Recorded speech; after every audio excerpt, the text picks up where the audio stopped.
সঞ্জয় লীলা বনসালী পরিচালিত love and war বর্তমান সময়ের অন্যতম চর্চিত এবং বড় বাজেটের বলিউড প্রজেক্ট। এটি একটি এপিক মিউজিক্যাল ড্রামা হতে যাচ্ছে। সিনেমাটি সম্পর্কে বিস্তারিত তথ্য। ১. মূল প্রেক্ষাপট।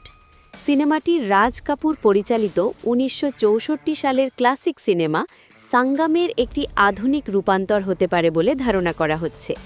এটি মূলত একটি পিরিয়ড ড্রামা, যেখানে যুদ্ধ এবং প্রেমের এক গভীর রসায়ন ফুটে উঠবে। এটি বানসালীর নিজস্ব স্টাইলে বড় ক্যানভাসে নির্মাণ করা হচ্ছে। ২. প্রধান অভিনয়শিল্পী। এই সিনেমার কাস্টিং সবথেকে বড় আকর্ষণ। রণবীর কাপুর।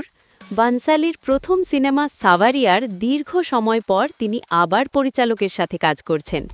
আলিয়া ভাট। গাঙ্গুবাই কাথিয়াবাড়ির সাফল্যের পর তিনি আবার বানসালীর সাথে যুক্ত হলেন। ভিকি কৌশল। সঞ্জয় লীলা বানসালীর সাথে এটিই তার প্রথম কাজ।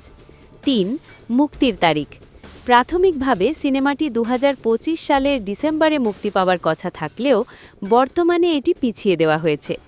নতুন ঘোষণা অনুযায়ী সিনেমাটি ২০২৬ সালের ২০ মে ঈদ উল ফিতর উপলক্ষে প্রেক্ষাগৃহে মুক্তি পাওয়ার কথা রয়েছে। তবে কিছু সূত্র বলছে এটি পিছিয়ে ২০২৬ সালের ১৫ অগাস্ট বা বড়দিনেও যেতে পারে। ৪. সিনেমার বৈশিষ্ট্য। সঙ্গীত। সঞ্জয় লীলা বনসালী নিজেই এই সিনেমার সঙ্গীত পরিচালনা করছেন। তার আগের সিনেমাগুলোর মতো এখানেও রাজকীয় সেটিং এবং অসাধারণ গান আশা করা হচ্ছে। গল্পের ধরন।